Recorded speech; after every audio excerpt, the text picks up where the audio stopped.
Hi there, it's Jeff and Cassandra from RV Parenting, and we have another video that talks about what the costs are if you want to live in your RV full time.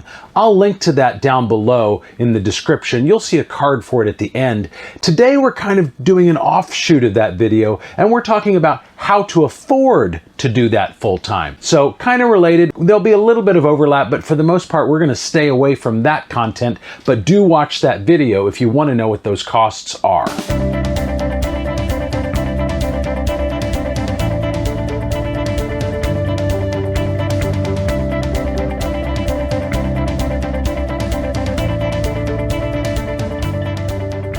The number one thing that always comes to my mind when budgeting and trying to keep things affordable is food. And there you go through a lot of it of a family of 5. Great ways to keep costs down is hitting up grocery stores, farmers markets. That way you're kind of getting the culture of wherever you're at and exploring the city a little bit. What's fun about cooking in an RV is that you have 2 kitchens. You can cook inside or you can take it outside to the grills and like tabletop setups. It's a lot of innovation. I think that's a great thing about RV. I could if I had a little travel Traeger pellet grill.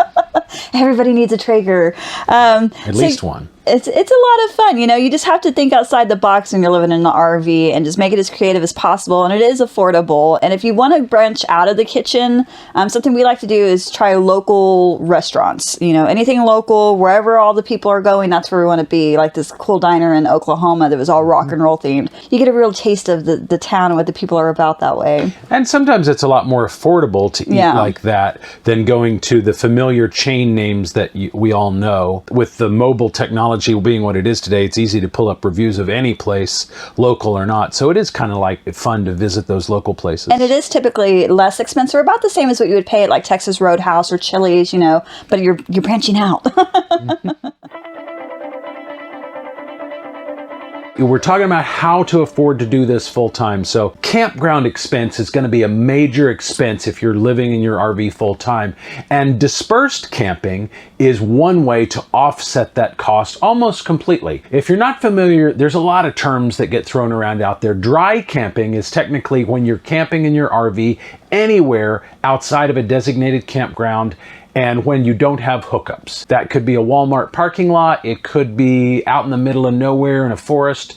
Dispersed camping is technically the definition of boondocking, and dispersed camping typically means you're camping on public lands, often a national forest or someplace like that.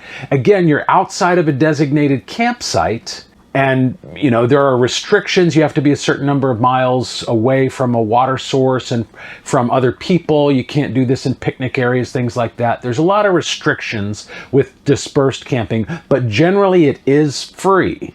Again, you can camp in national forests outside of a designated campground completely for free. Typically, they're going to require a maximum number of days that you stay there. Could be anywhere from 14. I've seen it as high as 21 days.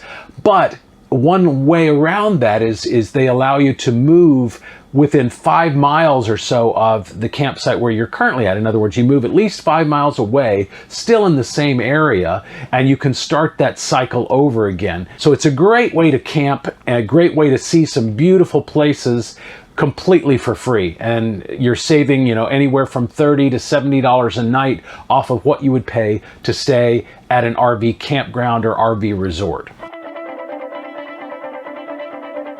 Something Jeff and I love to do with our kids is we like RVing in the country, you know, going out and seeing the national parks and the state parks, but we don't mind going to cities. We actually enjoy going to cities. Atlanta, Santa Fe, which is a bit of a smaller city, Columbia, South Carolina, just a couple places, Orlando. But we love seeing the... St. Augustine? St. Augustine. Get a membership to zoos, get aquarium memberships, get museum memberships. It averages about $80 to $125 per family, but these memberships will get you into other establishments throughout the states at either half off or completely free. So you're saving loads of money. You're getting to experience more culture and just seeing things, you know, kind of breaking up the monotony, because sometimes hiking for teenagers and little ones, they've seen enough trees, they've seen enough rocks, they need different stimuli. And I definitely think that's a good an inexpensive and fun way to travel and see the world at an inexpensive price. Yeah, literally, we have a membership at a children's museum in San Antonio, which is about an hour away from where we live. But with that one membership, we can get into museums across the United States. Again, as Cassandra said, either free or half off or some sort of significant discount. So it's a great way to save money and be able to see and do fun things when you're traveling across the country. Another thing I want to add to that too is that if you don't have a museum or zoo or anything in your actual area, they do have the Zoological Association membership. They have the Science Technology Association that you can get, and a Smithsonian membership. So you're not necessarily affiliated with a specific program if it's not within your area.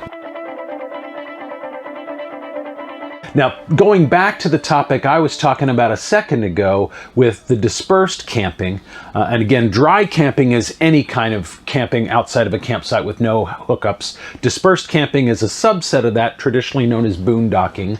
But the maximum amount of time you're going to want to do that is probably going to be about 2 weeks. At the end of a 2-week cycle, you're probably going to be low on propane, you're going to be low on gasoline, you're going to be low on battery power, and you're going to be low on fresh water, and your gray water and black water tanks are probably going to be close to full. So 2 weeks is about the maximum you should expect to be able to do that without having to do something. So what do? Well, you can go to RV dump stations and pay, I would say, anywhere from 10 to maybe 25 on the high end to dump your gray and your black water tanks. Filling up is not a big deal. You know, a lot of these places will have a hose and you can just top off your fresh water tank. Then, of course, if you need to fill up your propane tank, that's going to cost you anywhere from, I would say, probably $25 to $50, depending upon how big your tank is and how low it is. But somewhere in that vicinity is going to be the range you can expect to pay to do those things. And then, of course, you can go start those cycles over again. Running your engine and running your generator, if your RV has a generator, is also going to recharge those batteries. The other thing to think about, though, another cool trick, is go stay at a campground for one night that has full hookups. You'll be able to dump, you'll be able to fill up your freshwater tank. They may have a propane refilling station that you can pay for, but just by paying that one campsite fee for the one night, you can dump your black and gray water tanks and fill up your freshwater tank. And that's going to be probably the same money, maybe even less, depending upon the campsite that you pick.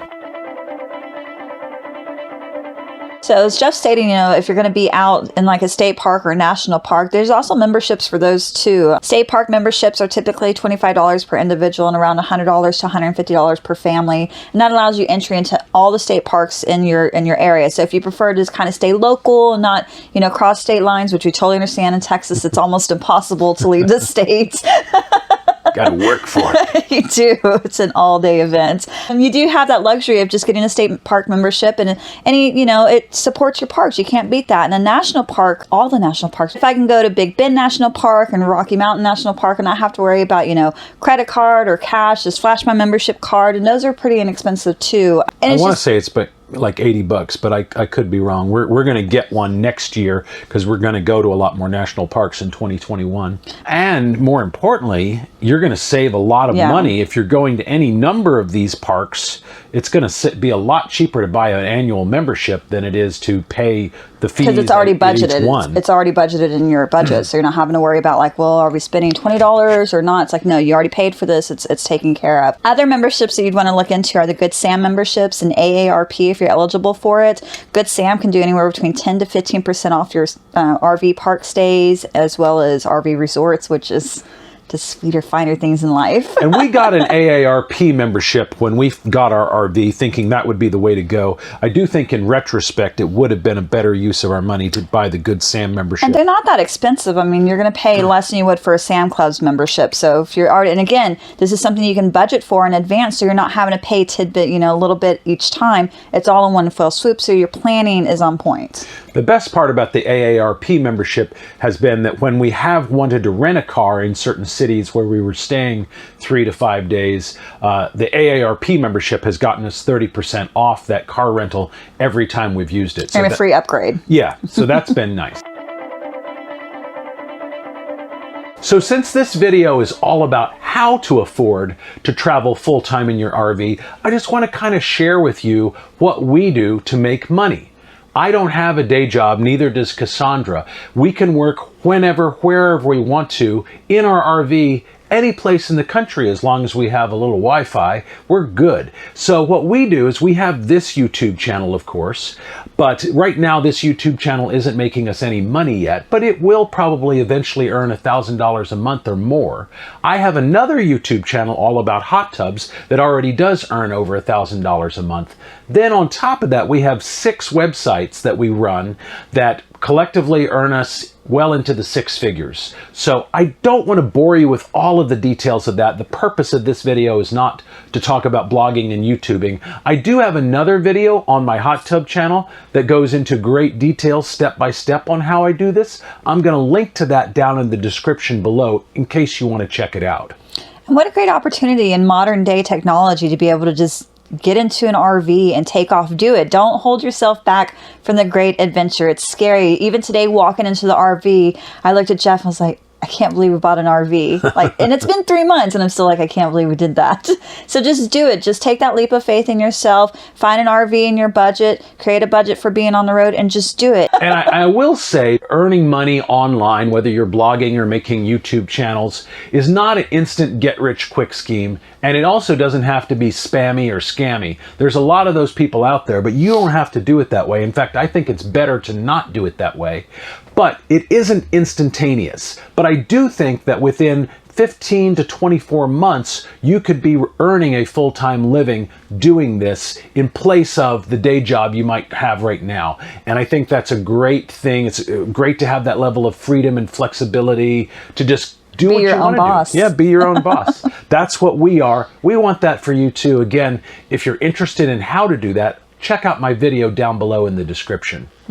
Anyway, we hope this video helps you. If you like this video, please give us a thumbs up. It sends a great signal to YouTube, and then they're going to show it to more people just like you who are interested in RVs. Then smash that subscribe button and the bell notification button too.